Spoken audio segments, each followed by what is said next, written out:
you've always been interested in the power of the mind, Eugen. Yeah. Yeah. And your search started in the early years of your life. Is that right?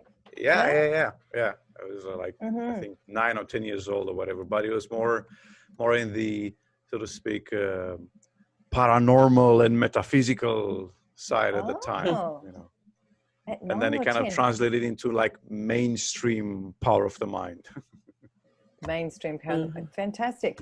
And with this fascination of the human psyche, you've studied both the ancient Eastern philosophies and the latest Western scientific discoveries in the field of psychology. Doesn't that sound just appealing? And human development. I know, it was amazing. And I didn't know this about you, and maybe other people did, but you were practicing yoga and meditation. You practiced that for many years. And still do. Yeah. I was kind of hardcore into it for many years. Then I kind of, took the foot off the gas a little bit, so to speak, with it. I started to be more focused on the more tangible part of, mind and human development. So it was, that was kind of the route I took. But I initially started like that, like I said, with the metaphysical and whatnot. And then, then I started to do a lot of self-study and study of the self. And go together. Yeah, exactly. And so then that's how I started with NLP and then hypnosis and then many other therapeutic methods. And that's actually how I discovered resource therapy, because I started actually from the parts therapy concept. Roy Hunter, I've been studying with him. And then as I was searching on the web about parts therapy, I actually came across, ego state therapy. And it's like, what is this ego state therapy? And it's like, then I saw Gordon's name all over the place. And then I found resource therapy. I was like, what is this? This sounds nice, that's kind of how I actually, discovered Gordon and Anna. And then I, pursued that connection. And then in, 2015, I think it was when I went to Bali and studied with Anna and Gordon in Bali for 3 weeks. And that's where I met you. Yeah, so lucky. Oh, and Bali is a traditional training ground for resource therapy. It is. Bali is more home for resource therapy than is Australia, isn't it? Almost. Yeah. And Europe. And Europe. Europe's really gaining, Romania and Indonesia. We've got trainers all around the world. We're hoping, Kimberley, we're going to be coming over to visit you. And hi, Richard, and hi, Oana. We've got a couple more people. Hi, Richard. Hey, Richard. Hey, Oana. Good to see you again. Can unmute yourself. Yesterday. Oh yeah, it's okay. We've got like the resource therapy online training group. That's fantastic. So and Eugen, you were saying like that's how you discovered resource therapy, because you also, I was surprised on your bio too, done some psychology courses at Harvard. And, they were like online courses, but very, very cool stuff. Very, very cool. Like you can take actually online courses with many famed universities around the world. And I had, I think, 3 or 4 such courses that I took online. I've got, and it was really good. Gerald Kine, sorry. And yeah, Gerald Kine, that was my, hypnosis teacher trainer. Oh, really? So an early mentor in your life? Yeah, that was basically because of internet. I was doing a lot of research online, and I found different, hypnosis schools and trainers. And then I kind of like, which one should I go for? And then, I realized that it's, Gerald Kine was the one that kind of seemed more trustworthy, so to speak, among all the others. So then I went to Florida and I trained with him. And that was 2009. So like 2009. So you've been on a journey. Yeah. Yeah, 10 years or so, I think, whatever. Yes. Yeah, 11. Yeah. So, but yeah, that was my first official training with hypnosis. Prior to that, there was some NLP courses that I've taken, and that's kind of like how the journey started, so to speak. How your journey started. And in 2015, that's where we met in Bali, which is so fantastic. You did the whole 3 weeks, because there's the foundation you can do in 2 days, and the 8-day follow-up, which is a clinical. It becomes a 10-day program, and then the advanced clinical and training, because you're training in resource therapy too in Romania. You've been we've been doing a course. I've been teaching a class, and then I was teaching primers in Romania. We like a 1 day or 2 days. And actually what I realized is that the primers work very, very well. Primers meaning a 2-day workshop. They work very well with students. And of the resource therapy, the one thing that it's very appealing to the public, as I've noticed in the past few years, is I call it identifying your inner resources, and where basically I give people the basic principles, so like touching, brushing off on the basic principles of resource therapy, and then kind of identifying their own resources to deal with different situations. And that's like a 1-day training. And people really like that, because it's like, when they hear it's a like 10 days course, it's like, it's too much, I can't do it, because it takes too much of my time. But then I say, just do 1 day or 2 days, see what it is, and then you get them excited, and it's like, I really love this stuff, so that's why I was doing like a 1 day or 2 days. So the 2 days foundation gives you the introduction, but a 1 day on finding your helpful resources. I'm sort of saying this a bit for Kimberley and other people that won't know what that is the 15 resource therapy actions, and resource therapy action 8 is about finding like your strengths and the best parts to have out on deck for that suit the occasion. Like right now I'm on my presenter part, which is a good part.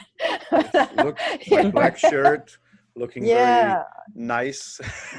Exactly. But then there's other parts that are not so suited to being on online Zoom, that don't have the knowledge. So it's good to have playful parts as well. Like I was playing with Kimberley there, showing her the bear cards. Yes, exactly. Yes. And that's exactly, So it fits in well, not only as a therapy, and, we need to be mindful. Resource therapy actually is a standalone psychotherapy, because it's got a theory of personality, and it's got a treatment actually that's informed by that theory of personality, which potentially some other therapies are not so well informed, but that sort of holds forth and gives us those treatment actions according to what our clients are presenting with change. But it's also great for, as Gordon did a recent interview, I think I sent that round, with coaching and so forth. How do you use it, Eugen, in your practice and your trainings? Do you see individual clients? I wasn't sure. Yeah. Of course, I see individual clients, also, teaching courses, and I like it a lot. And actually, I have to say, especially when you work with clients, and especially when you especially when you teach people, students, they always try to take, the information you give them, and they like to think of it as like the ultimate tool. And it's like the one tool that solves every problem. And, oftentimes it doesn't work that way. There is no panacea. There is no panaceum that you can use this one thing for everything. And it's not because the technique or the method doesn't work. It's because people don't work, So what I mean by this is, it's like the tool works, it's like, this is a tool, right? This is a tool. But not everybody can use it. Not everybody can use it, because some people simply don't know how to like push this and this. It's like, my mom has a phone, she had for many years, she had one of those old phones with buttons that you press on, and something happens when you press. When I got her a phone like this with no buttons and just like digital stuff, it's like, what is that? How do you use that? And so, and it's the same, you call these people, technically illiterate. Well, there are some people who are psychologically illiterate, if you want to call it that way, right? Meaning that some things, no matter how much you explain it to them, they just won't get it.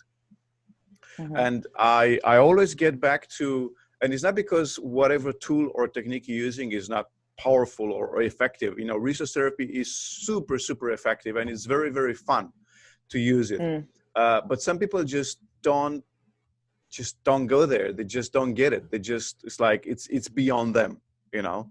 And I'll give you an example. My very, very first client, which was a friend of mine, I wouldn't really necessarily call her a client, but the very first person I've done hypnosis with outside of a training class, it was this friend of mine whom, like in hypnosis, you say, you know, you now just be twice as relaxed. Relax your eyes, you know, double relaxation. And she's like, I don't understand double. And I was like, what? And she's like, I don't know what you mean by double. And it's like, well, twice as relaxed. Oh, why don't you say so? What? Yeah. So she couldn't understand the meaning of the word double, but she could understand the word twice or 2 times. Okay, so that's what you use, right? I'm not going to use double with her anymore. So it's the same thing here. Some people, they just, no matter how much you would try to explain it to them, they just won't get it. So then you cannot use resource therapy with those people. But and these are exceptions, of course, but, you know, they always like when you ask them, you know, stand right here, stand up, move over there, do this, do that. It's kind of like gameplay, you know, kind of like theater. And people like to do stuff. People are, you know, everybody, us included, are just some, you know, like we are kids instead of adult bodies, mostly. Sure. You know. And I'm sort of hearing with your first client there, you've got a very intellectual part. And basically that's kind of, that is, and it's funny because I was just talking to someone today, and sometimes parts can come out, and because they're so practiced at what they do, like I've got to understand that, right? It's going to seem like a block. And we be sort of artful in getting around that protector type part. I was just on the phone today. There's been a comedy of errors today. I tell you, like the Zoom meeting not working. I had a Zoom meeting in the park. I was locked out of the house. Nice. But I had one of those sort of clients that intellectually wants to understand everything. But I also am informed, I sort of say to those people, well, that's great, but what we really need to be working with is what's happening in the here and now is actually probably due to what's the behavior that's driven is from a part of us that's emotionally bringing with it out on deck some emotion that's unwanted, and that's why that angry part of you will come out rather than allowing yourself to feel that hurt or vulnerable sense. And I said to him, and he kind of gets that, and he'll just want to talk at me because that's that part that doesn't have a problem. That just knows all the story, right? Yeah. And and it was just a talking session in a sense. And I said, we'll need to commit to some sessions. This is a person with addictions, one night stands, and he's now in a long-term relationship. And also his kind of like therapy pattern is like, Philippa, I need some help. I said, we won't be doing that now. We will be making time, because otherwise I'm just like sort of putting out bushfires and not able to offer a treatment plan. I don't know. Some people work in different ways, of course, and long-term. How you work long-term, short-term? I just want to see round in the group, and I'll just also say a big heads up to a couple more people have joined. There's William, and Oana is in the dark space there. She's happy. Nice to see you, William. So it's an interesting mix. So we've got Newcastle now coming. I don't know. And oh, did I hear someone? Or an echo? So, and you teach it, don't you, in Romanian? Yes. And actually, a couple of years ago, I went to Brazil. I was teaching a different class there, but then I was also doing like a introduction to resource therapy. They're very, very interested and excited about it. But then the economy kind of went down, and we couldn't pursue on doing a class there. But all is not, hope is still there. I mean, I still have people from Brazil, asking about, going back to Brazil and, teach some more courses there. And I really love it. It's so great. And one of the things that I like so much about resource therapy is the fact that you actually have a game plan. You have the 15 actions. It doesn't get easier than that, I'm telling you. It's just like it takes all the thinking process out of the therapist's head. It's like the therapist doesn't have to do a lot of thinking, or it's not like, which way should I go now? Well, it's very simple. It's like, if this is the issue, here's what you need to do. These steps. With these steps, you can play and you can add your own personal, information and knowledge. But hey, here are the steps. Just follow the steps. It's as simple as that. And that'll make your life so much easier once you do that. And a lot of people, find, that's like the holy grail for them, having the steps of what to do when it comes to whatever pathology they're encountered with. Yeah. Isn't that so true? There's a lot of probably quite experienced clinicians on the call here, but when you first come out of grad school and you see live clients, you are so not prepared. And what is taught at uni and counselling skills is great. Your micro skills and your listening, you're paraphrasing and all that, but actually techniques that help you address the part that needs to be worked with and a system that's really clear, like resource therapy with the actions is it's kind of a relief, isn't it, to both, I think, and you, and no matter what stage therapist you are at, new beginning or very antique and beautiful. Yeah, exactly. Yeah. Absolutely. And what are you seeing? And I just would like to sort of see around that. I've got a little bit of a poll, sort of, because there's been a world pandemic. Our world is so shifted, and obviously we're not offering any authority. My best practice for COVID is kindness, I think, and compassion. Yeah. That's the main advice. Absolutely, and turn off your social media. That's the best practice. Yeah, actually, I don't watch the news. I haven't watched the news for a long time. So it's more than a COVID pandemic. It's a fear pandemic. It's true. It's like whoever, I'm not denying there is a, flu or whatever you want to call it, pandemic. But besides that, there's a ginormous, media pandemic that kind of pushes things whatever way, playing on people's fears and exacerbating whatever primal fears we all have. That's what the real pandemic is. Like very early on, very early on, when this whole thing started, which was like, when I say very early, it was like somewhere like end of March, beginning of April. There was a report coming out that says the damage done by people going nuts about the pandemic were way higher than the pandemic itself. Just because there's a lot of misinformation out there. Absolutely. Yeah. Social media is not, Facebook is not the place to get your information. And it happened to a really good friend of mine, actually, who's a relationship psychologist, who gave me some really wrong information. And I put it out there to things. I thought, because it's a trusted source. And that's what happens. Yeah, I try and stay away sort of any advice. I just want to do a little poll here for the little people, for everyone that's here. And Kimberley, stay here. Just wondering, I'm going to launch this poll. Who are you, how are you seeing clients? Just wondering, just spending a few minutes here. Are you seeing clients online? I'm not, or 100% online, 50% more online. So and it's anonymous, by the way, so you can just I can't even, so 50-50 in person only. Anyone in person only still, because a lot of people are doing that. So some people aren't seeing people. So and 50% are seeing 100% online. And can I say something?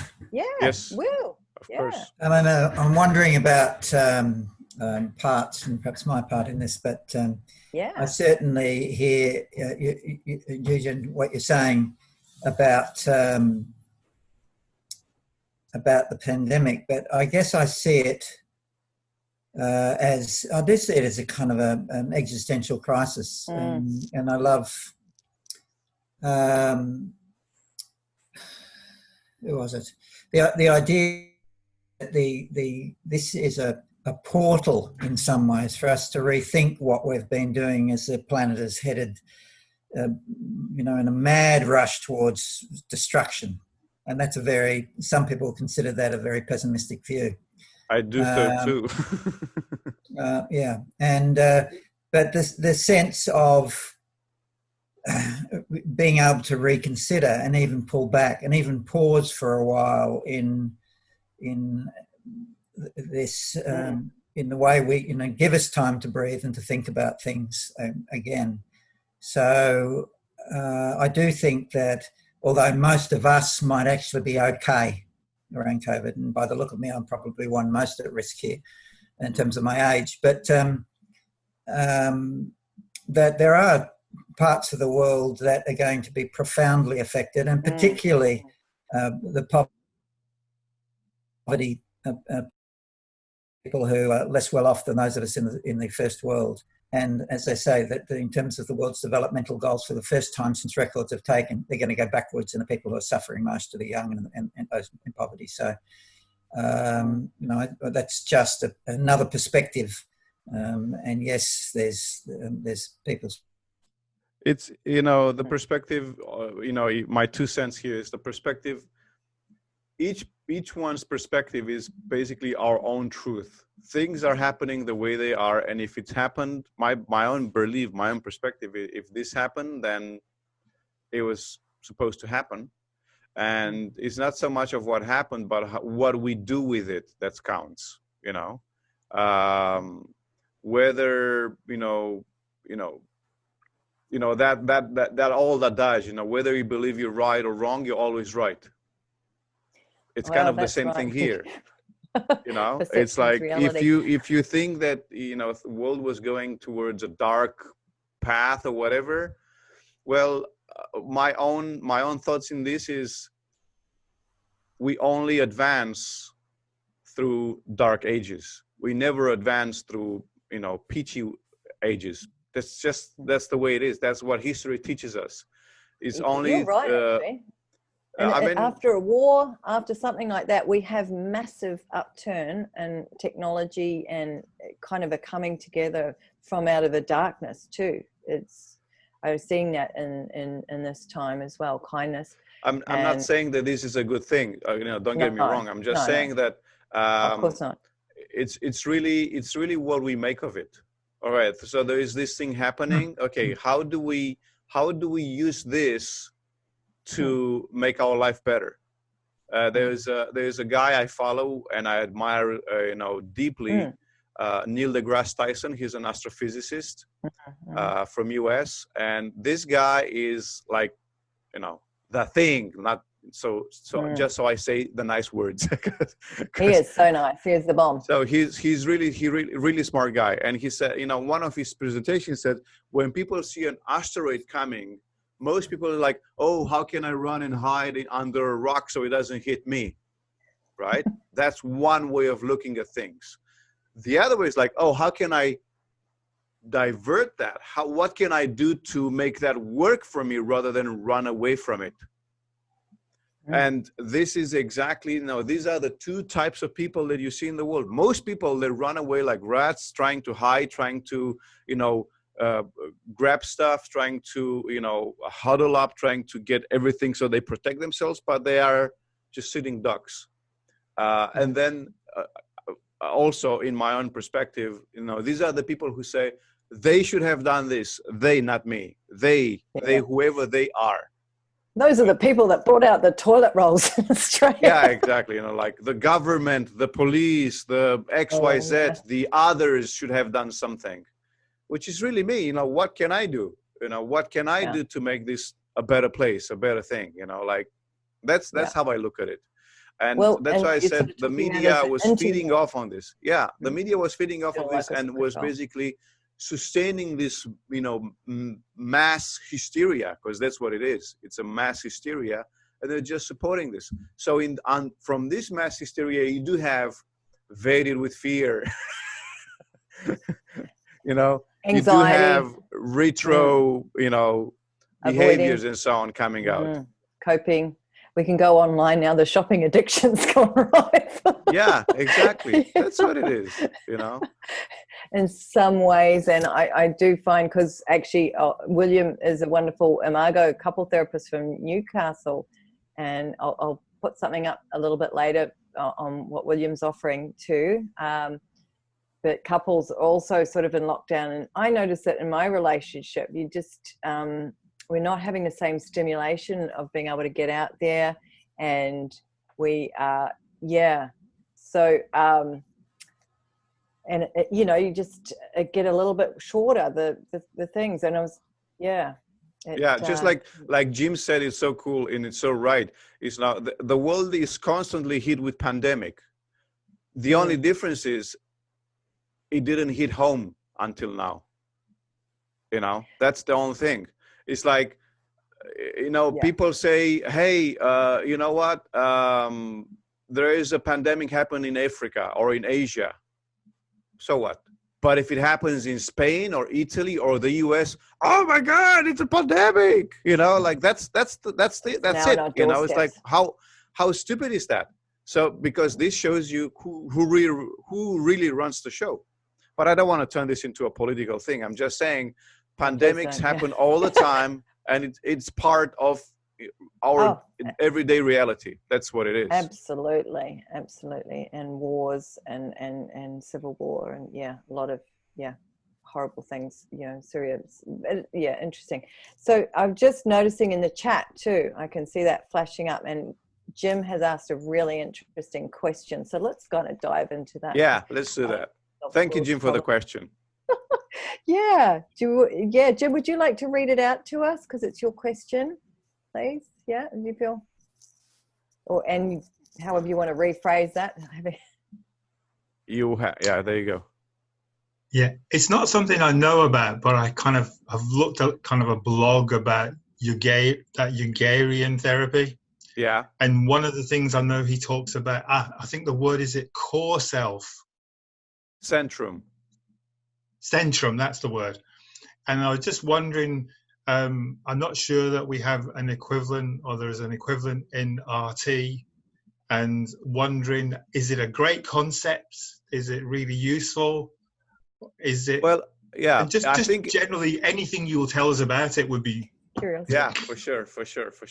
It is a great concept, and it's very useful. And actually, I do remember I was talking to Roy Hunter about it, and also I was talking with Gordon last time we've met about it. And so, the parts concept is used in so many ways: RT, Jaegerian therapy, parts therapy, ego state therapy, family systems, internal family systems, transactional analysis. All of these different methods, actually, they are based on the same concept: parts. And so what Dr. Jaeger did, he was an engineer. So what he did, actually, he was very smart in sense of he tried to find a schema of applying this knowledge in a way that it's easy for people to understand. Just like Gordon made the 15 steps to help any pathology, Dr. Jaeger, he actually created this method, which is very simple, and he said, instead of talking to each resource, you just talk to one, and you ask this one resource to go ahead and deal with all the others. And so this one resource, he called it Centrum, or he called it because people, whoever, different people have different philosophies of life or spiritual philosophies. And so therefore, some people would call that, so it's my higher self, or it's the God within me, or it's Atman, or whatever. But he didn't want to go and step on anybody's toes. So therefore, he didn't call it anything of that. He just said the central part. or the higher intelligence, because nobody argues with the fact that they have a higher intelligence, especially because everybody likes to think of themselves that they have some sort of intelligence which is higher than the average, right? So because of that, he called it the higher intelligence, or the upper, or the super intelligence, or whatever you want to call it, super consciousness. This is, of course, we all know, it's just a matter of speech. It's just a invented term to help the mind of the person that you're working with to accept some change. That's what it is in the end of the day, right? Nobody could ever come and say, right here is this X resource, and here is the other resource, and here is the other one, and here's the other one. There's no physical location of these resources that we all have. So it is a philosophical or metaphorical representation of the different issues we have. So on top of this, Dr. Yaga came with the idea of the central part. And the easiest way to explain it, it's very much like we all have different parts, and we can look at them as different employees in our company. And so the centrum would be the CEO of the company, where the client is the owner. So the owner comes to the therapist and says, hey, I have a problem. And then you say, oh, let's call your CEO and get the CEO to fix the problem. So the CEO is the guy who's looking for the other parts to fix them and to fix the problem, basically. So instead of having the client move around, then you just ask the central part to do the work and let you know when it's done. So that sounds a little bit like ego state as well sometimes. Well, yeah, but yeah, in a way, yeah, in a way. But yeah, so Anna says in RT there is no neurophysiology of a core part, but all of our personality parts are neurologically wired. Right, absolutely. They exist in the brain. They do. Yeah, I was gonna of course. that. Yeah. As neural connections, and sometimes have. Yeah, that's. And in resource therapy we do have, which you can't really start at the beginning of the session, but quite soon towards the end of a session, once someone's very highly focused, which is probably in a state of some sort of trance. Not that I'm hypnosis trained, I'll leave that to you, Eugen. That's when you can often talk to a higher self or inner strength or a part like that. I know for my part, I'll talk about my part like that actually, in my therapy. It was like this huge, big oak tree, like massive. Actually, I'm from New Zealand, so it's like a big kauri tree. They're so big, like 8 people fit around them. Nice. And it was so kind of high in a sense and so philosophical. It wouldn't have been able to do that. It was more like an observing, like, yeah, that's right. It just couldn't actually really interact so much about a particular, I think I was working with. I needed parts on the ground as well with different skills and ability to enact behaviors or actually be. That was quite interesting. That was my own experience. Have you've got a higher self part or something like that, or do you name your parts? I'm just out of curious. Do you have a couple? Yeah. I have the playful one, for instance. But the difference between or another difference between RT and Jaegerian therapy, YT, RT.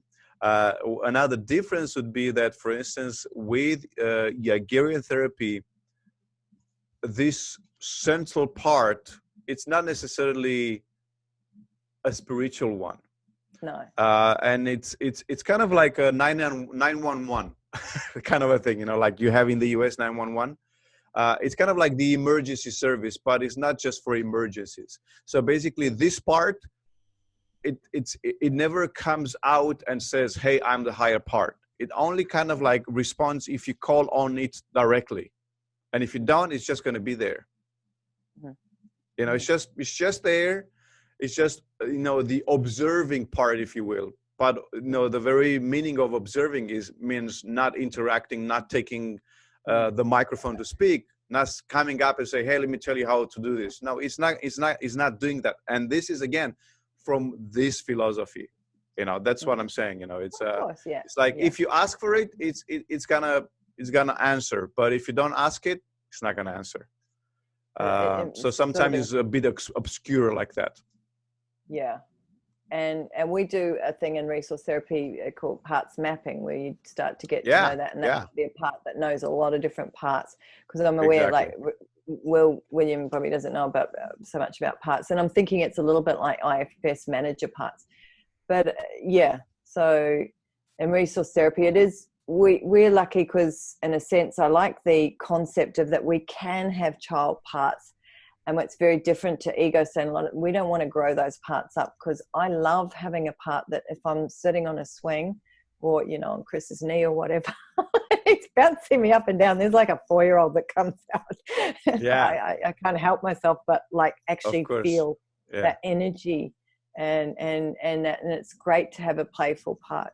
And you have you, I want to ask you something. So have you ever used resource therapy, not for therapy, but actually for, you know, to get a new ability or to improve, you know, personal development? Yeah, well, absolutely. That's sort of resource therapy action 8, is that's to find a helping resource. And that it would be in terms of finding a new skill, to develop a new skill, to have a part that was willing to acquire those abilities and could take on those. And if anything's blocking that, we have what we call, you know, the vaded state work, where we deal with unprocessed emotion. Or getting in the way. And finding a resource or finding a helping state. That's exactly what that therapy action is when we get the part, it's kind of the best part out to handle the situation. It's like as a couple therapist, I remember being pretty new, I'd have more of an anxious part out than the therapist part out. You know, and in time, and in a sort of way, it's putting that part to the back, because my therapist part's more with the skills and knowledge and developing that, so it's an acquired performance skill. And that's like I always remember, and I always refer to Gordon's story about the what did he call it, the flying monkey. The tennis player with the flying monkey. And that's a really cool story. I said, I always use it. Say what? Spider monkey. Spider monkey. All right, there you go. Spider monkey. I always thought about it, the flying monkey. That's how it got stuck in my head. The flying monkey, not the spider monkey. But it doesn't matter. It's a monkey. That's what it matters. I got the monkey part right. And that was to anchor. So when we found the part that could really, it was a tennis playing part, could really go with the flow, that wasn't trying to analyze or trying to win, because it's an intellectual process, but was really in that zone. The spider monkey has that agility to really go with that. And I think even you would love this, Eugen, too. Chris he's got a chimpanzee for lifting his weights. So funny. I need to know the spider monkey story. The spider monkey story.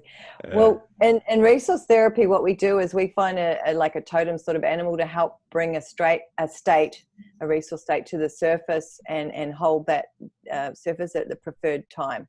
So basically, and you can help me a little bit with the story, is Gordon had a consultation with a sort of semi-pro tennis player, and he was not playing his best. What he was finding that when he went out on court was, rather than just being in that Chisholm-Hilsky state, I can never say that guy's name, you know, that really long, can you say it, Chisholm-Hilsky? You know the person I mean, the unpronounceable name. Being in that flow of being in your physical body, just really in the zone, in your performance zone of physicality, that knew the game, because you can't be thinking about when a ball's coming at you at 140 k's an hour, what do I do now? You need to just respond, you know, from from your DNA almost. It's like an imprint. But what was happening? Body memory. Yes. And an intellectual part was coming out on deck while he was across the net, kind of actually probably criticizing him. You know what happens to performance when you've got an intellectual part telling you you're not doing that right. You played better last time. I think the part that was out in the spider monkey story was a part that wanted to win. Yeah. Okay. And was very invested in winning. And that part was a great part, but it wasn't the part that could play. Yeah, so you want the part that can play and skill rather than the part that is just fixated on winning and yeah. And so getting that part out, and we use a process called in resource therapy RT Action to vivify specific, which is a wonderful process that we get the part we want to be working with out on deck. So it's in the driver's seat with the an emotional affect, or you can see that. I've used this with soccer players as well, or runners as well. That's another people, because there's a lot riding on your sports performance if you've got you're in school in the US and you're on a scholarship, because and there's a few people like that. So he got a part that would he took him back in time, so we vivify specific a time when this part that was in the flow that could really hit those aces with his racket was out, and got a name for that part. I can't remember what the name was, but then I don't know. I'll just go with sort of flow for now. But yeah, there's probably there's probably, and it's great to actually it's great to be able to use this method, because this is coming back again to one of the conversation I was having with Gordon in Bali, because it's the name is therapy, because most of the work is done therapeutic, but like you said yourself, you can use it so much with sports development, with getting into the zone, with students who want to learn better. Or I've used it with a student of mine. She was going to university, and she didn't like to study, just plain and simple. It's like, study she was abhorring studying. It's like, I don't want to do that. And she had to do it for her exam. And then, we found a part who liked to read and discover and be curious about stuff. And then she used that part when studying, and then she kind of like aced all of her exams because she used that part, instead of using the old part who didn't like to study. Now she used this one who liked to read and discover things. And she was like, oh yeah, I love studying now, just like very, very fast. Another example, I had this lady, I was doing a live demonstration, a live presentation rather, about resource therapy. And hey, Wendy Brewer, she came in, but we never said hello to her. But so, hey, Wendy. I know, hey, Wendy. Yeah. And Oana's got a video. Yeah. That's good. Yeah. And so, so I was giving this live presentation, and there was this lady who said, I would really like to speak English, but I can't. It's impossible for me to learn English. And I said, okay. And so she came up on stage. We've been, I was chatting with her for like 5 minutes, really 5 minutes. She was an accountant.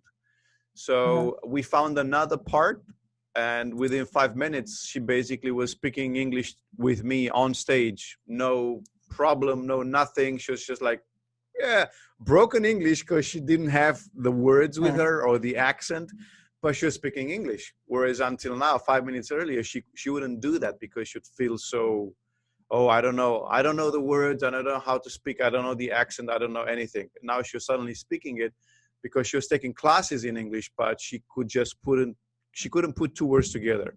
And now accessing the right resource, she was able to do that on stage in front of a lot of people.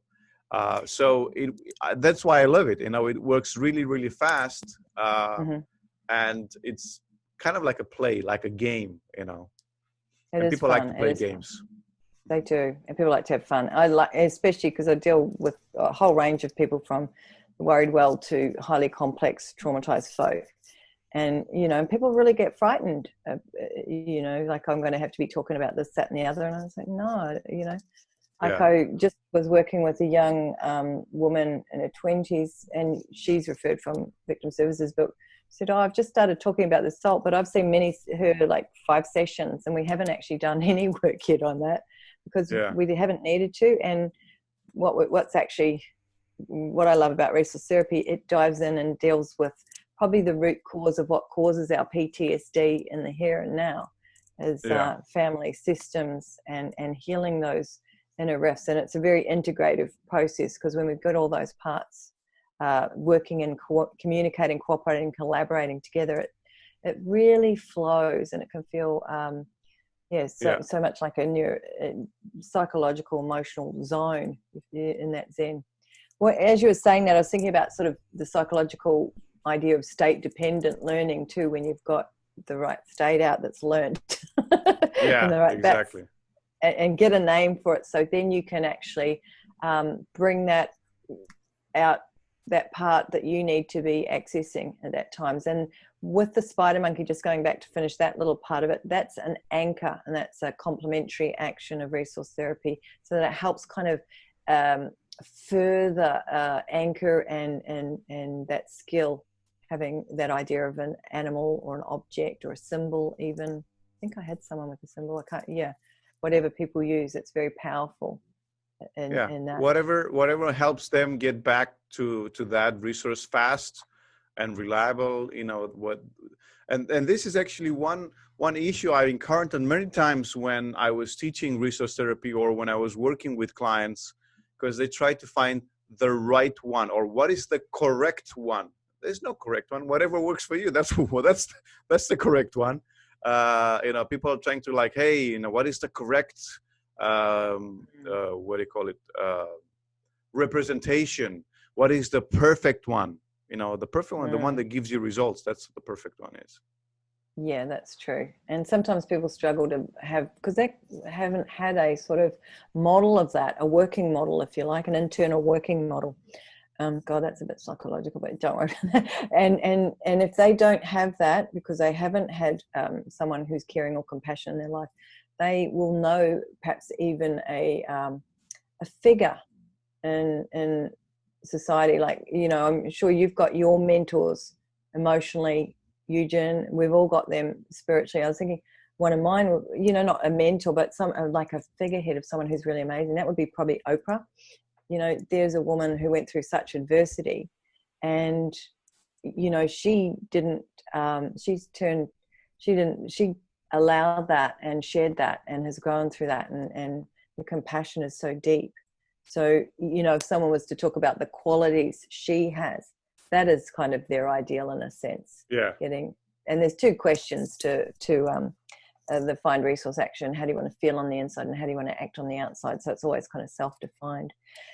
And I just want to move to Will as well, because we are Imago therapists, and in a sense, the same thing we know as couples. We kind of have a philosophy around that too. As couples, we kind of pair up with our perfect mate who's going to trigger us.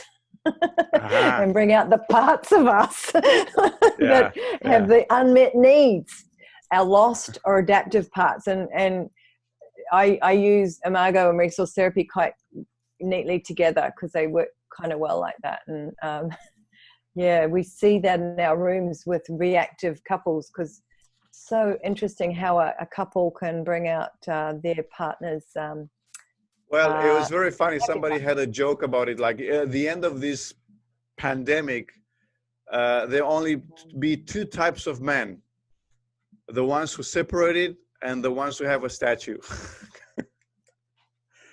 Because the ones who separate from their spouse, and ones who have a statue because they could put up with the whole thing for this amount of time, staying indoors, staying in house, and surviving the pandemic along with their spouse. You don't like that one? No. Someone said, is the divorce rate going to raise, or is the birth rate? Because we are a lot more coming up to winter in Australia. Who knows? Possibility. Sorry. I've just been.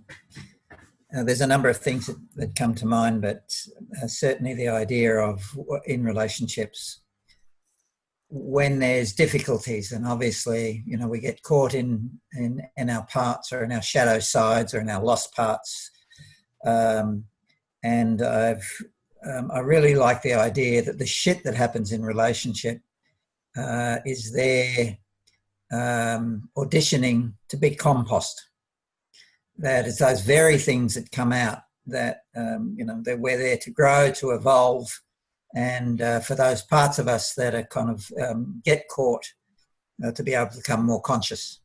And I guess that's what a lot of, I guess, the parts are about in some ways becoming more conscious, or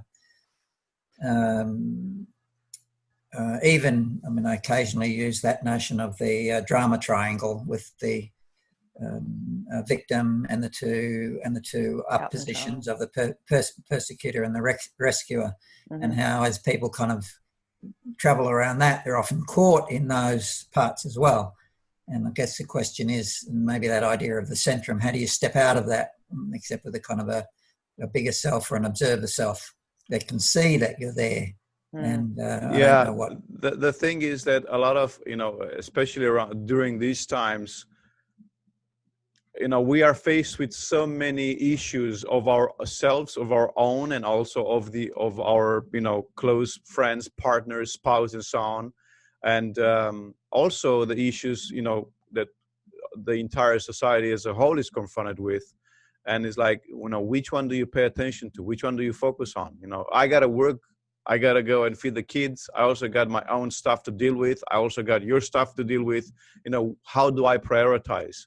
And so sometimes, even though we are very focused on personal development, or even though we want to make everything work, there is only so much time and energy that you can put out, that you can use.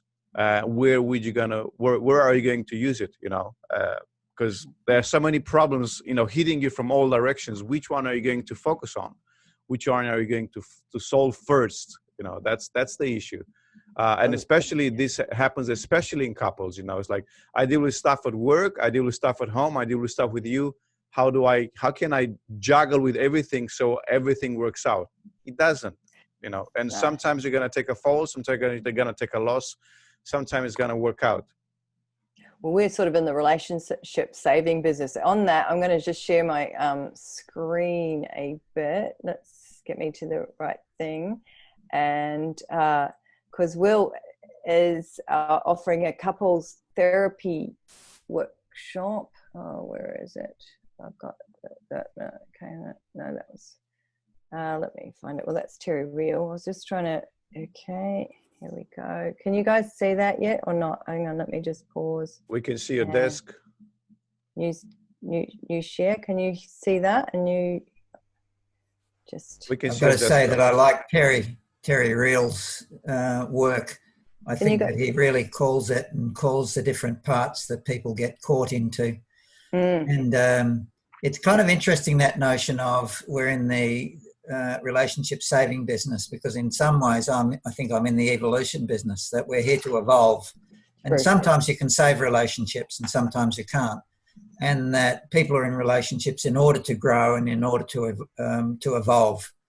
And it's a powerful opportunity, again, of that sense of the different parts of us that are bound to rise up and to get caught. And it's up to us whether we choose to do the work to become more conscious. Yeah, for sure. And not every relationship's going to save it. So I just share this with you. See if you can see this one now. This is the Imago brochure. And then I'm going to, so this is getting your love, your work, the love you want, workshop that Will and a friend of mine, Julie, are also going to be running, and it's happening in Newcastle. So if you want that, it's the 13th and 14th of June. That's going ahead, isn't it? That's great. We've just got the okay to run it, and we've got a venue because our other normal venue said no, we can't. So with things opening up, it's good to be coming back on deck, and and it's a very it's a great workshop. Both Philip has done it with Chris, and I've done it with my partner, and I'm still learning heaps. I got to say, it's an ongoing journey. Oh, that's the other thing. They make you, as part of your certification, go and do these workshops. And it's good. I'm actually glad I did it before I did the training, because it's sometimes good. That's, and we learn by doing. It's the same resource therapy, isn't it? You get the practice demonstrations and that sort of thing. We've got online training being offered at the Resource Therapy International, and we're offering also training on Resource Therapy Institute as well. I'm going to share a little bit from that and have a look at that. So I'm sharing us. And let me just find that. So it's so exciting because us connecting all around the world here. And just while I do that, I wonder if what sort of issues are people kind of doing that? I'm going to share that results. I think we've done that one. Those are those results, and I just want to find another poll I put together. But anyway, hang on. What issues are you seeing in that clients are struggling with? Well, I just go around and find out. What are you noticing in your practice? The people that are coming with you. I've just put, I mean, a few. There's only 10. I mean, there's so many more. I'll just launch that, and you can tick some of those. Let us know and put in the chat what you're seeing. I did put existential issues in there. I thought that is probably, what is that? You know, existential issues. I sort of almost wanted to call it mortality, but that's in there in a sort of sense. So people, yeah, just and other, if they're seeing other, just pop that in the chat. What you're seeing: relationship breakdown, anxiety. I'm seeing some people with chronic pain, OCD. I think this is the sort of thing that can turn up the volume on that. Eating issues, you know, there's addictive behaviors as well that we want to feel, and better avoidance. Yeah, chocolate consumption. I would guess depression and anxiety would have the highest score, and you know, as I'm looking at the poll, that's exactly so. The signs of pandemic are so real, right?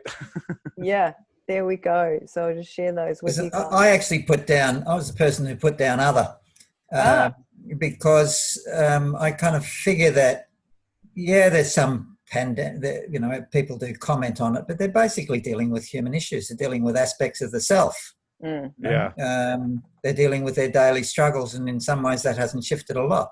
That's true. How well do they know themselves? How open can they be? How vulnerable can they be? When do they get scared? I mean, it's, you know, and that includes anxiety and depression. But that's, would you have seen an amplification, Will, in that sort of? Instead of that. Not particularly. No. Yeah. So it's interesting. So mainly anxiety and depression. Those are the mostly things. 67% anxiety. Some chronic pain. Yeah. It's funny, I'm seeing more clients coming back around. Is anyone else seeing that? Rather than so much more, not so many new clients, but actually clients representing coming back around. What are other people experiencing? Just unmute yourself if you're... Bit of both. Yeah, bit of both, yeah. That's a good thing about, so, okay. So, wow, let me just share with you, I just want to find the right page of Resource Therapy International, because we've got the Secretary of Resource Therapy International here. There's so many new training things, isn't it? Jim is going to be training in Europe. We've got a foundation coming up in June 21st, 22nd, foundation online. That's just a 2-day, and we've run the foundation online. 2 days is okay, it's doable. That worked really well. And then we've got the clinical coming up in a 1-day format, and that's coming up just not long after that in July, in 1 day.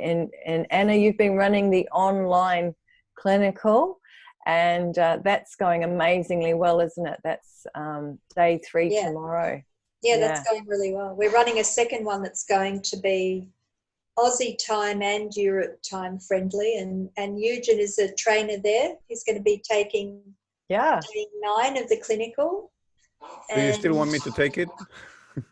Yeah, I do actually. I think especially with your spiritual kind of background, because day 9 really goes into that kind of phenomenology, doesn't it? So woo stuff. For some, it can be. Yes. It's also very scientifically explainable as well. So it's, you know, neuroscience is always in there. But Jim is also going to be one of the trainers. So, what day are you taking, Jim? You're taking Jim. William. Sorry, William. He is. That's confusing, isn't it? I just spotlighted your video. I was like, Jim. William is taking day 6. So he's going to be covering retro states and states fated with disappointment. which is a very, very interesting area. Yeah, I love that topic. Yeah. Yeah. I just want to say, Jim, William is at different parts. You've got Oh, I the tell you what. part's called William. Jim. Go with Jim. Written down. Okay, on Spotlight. Yeah, okay.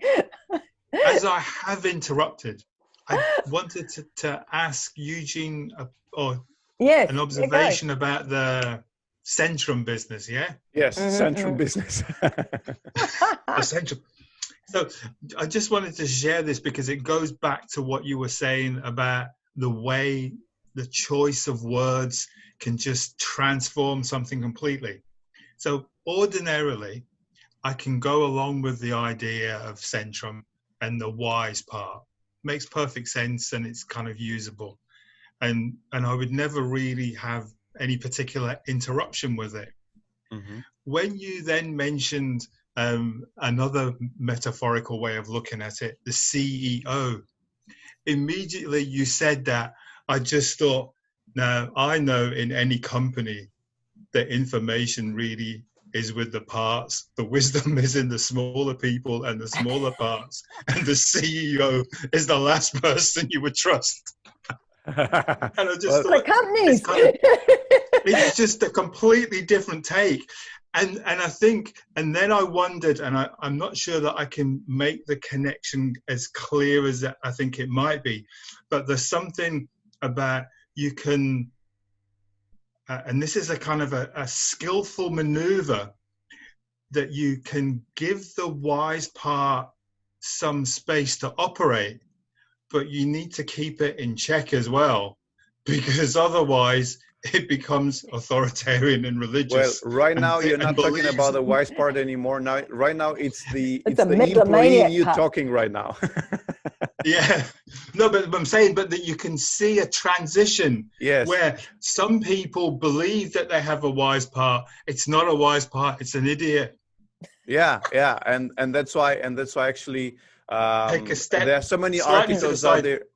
Yeah, that's why there are so many articles out there saying, don't trust your gut feeling, because your gut feeling is always going to lie to you. That's bullshit, But a lot of people, especially those who are kinesthetic, they're like, oh, I feel this vibe and this energy. That's your gut feeling, and it's going to lie to you every single time, because, your gut feeling is going to tell you something completely different in the morning than in the evening.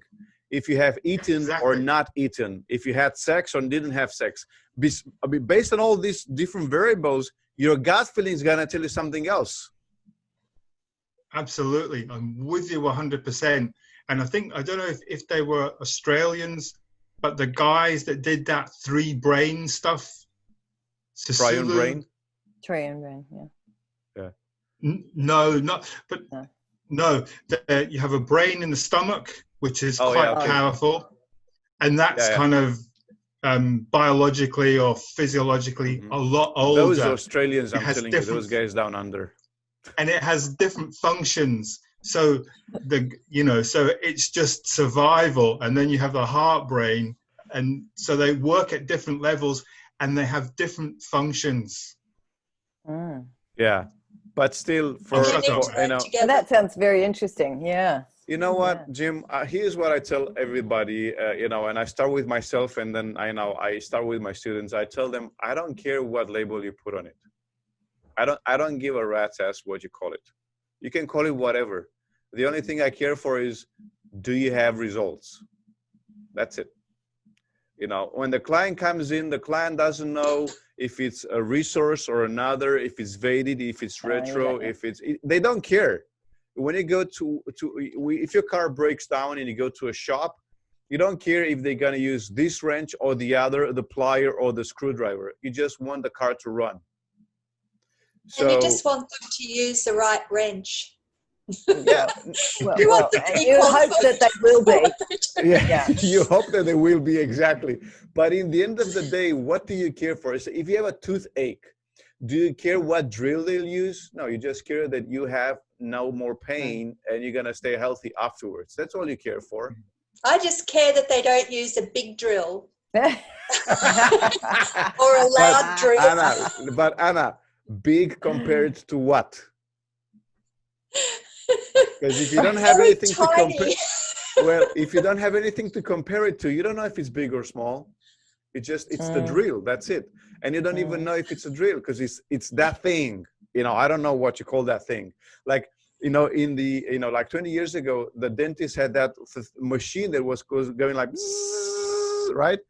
Oh God! See, we're all going like, exactly. We would call that the B. I don't care what the B had in front of it. I just care that I don't want to hear the B. So that's what I'm talking about. If you like Centrum, go with it. If you like resource, go with it. If you like, it doesn't matter. In the end of the day, all that matters is the result, the end result. That's all I care for, at least. Yeah, and it's great. Like learning. I've just got to say, as a beekeeper, the end result is the honey. Nice. I'm going to take your leave. I'm going to take all my parts out of here. So thank you. Awesome. Thank you for organising it, Philip. A delight to meet you all. Yeah. Take care. Go well. Awesome. Yeah. Thank you. Bye. That was perfect. Yeah. Well, that's right. And I find with working in this way with the parts work, and I'm particularly, of course, resource therapy trainer, is that you find people do get the results, and then because they're getting results in their own life and their personal lives, they tell other people about the results they're getting, and and it'll surprise you. Like I had one girl, and I just saw her once, and I thought, okay, it was quite a big session. A year later, I was like, oh, that was so good, I've come back. I was like, really? Nice. And then I saw her for another one session. I'm like, oh, okay. And she's like, yeah, I think I'm all right now. And next minute I get a phone call, and it's her partner. And he wants a session. That's what happens, is people it's a good news story. And it's so rewarding helping the not just therapy, it can be coaching as well, because I consider myself a coach. We're helping people get their performance, their lives in order in a way that they want and according to their own values and so forth. So it's really good like that. Yeah. So any questions so far? I'm going to be running some more workshops too. I'll probably run the Secrets of Successful Bridging again, and I've got an intergenerational bridging workshop coming up. I've had a lot on my plate. I've had some people ill in hospital and stuff. We're getting that, but we want to keep the resource therapy online mastery series happening, because it's so great to just see and connect. I love that Kimberley has stayed here at 5 o'clock in the morning in Maryland, just joining us. Yeah, Kimberley is a hero. Yeah. Yay. Yeah. And Richard, I kept missing it because it was so early. I was like, oh my goodness, my time is messed up, but I happened to get up, so. Yeah, well, thanks for joining us, because time is such a valuable asset, actually. I think it's, and thank you for joining us too. Nice to switch your phone. Wendy, we can't see you. I was going to say. Is Wendy there? Maybe not. Yes, she is. I sometimes do that. Lovely to see you. Oh, look at that. Yeah. She's alive. She really is. Where is she? I don't see her. She's there. She's there. And I'll just unmute you. Oh, she is. And there you are. Too. Yeah. Hello, sorry, I was really late, so I was embarrassed. That's why I just sort of sneak in. Do you want to talk about it? No, I'm okay, thank you. But thank you. I'm glad I got there. I got to hear some of it at least. Yeah. Well, yeah, lovely to have you. We appreciate you jumping in. Yeah. Yeah. And Richard, where are you from? I didn't know where you're from. And I'll come back to you in a minute. Oh, Anna, I just want to say. Yeah. Philippa, Melbourne CBD. Yeah. Oh, Melbourne CBD. Victoria as well. Sorry. I spent a lot of time in UK. And so I came back about 3 years ago. It really is Resource Therapy International, isn't it? It is. Richard's doing the online program, the clinical that we're doing now. That's great, isn't it? Yeah, it's great to see you here, Richard. Thank you, Eugen. Again. Thank you, Eugen. Thank you. Yeah, thanks, Eugen. Bye, Philippa. See you guys soon. Bye. Thank you, everyone. Bye. Good night. Good night. Richard. Bye. Have a great day, guys. Bye now.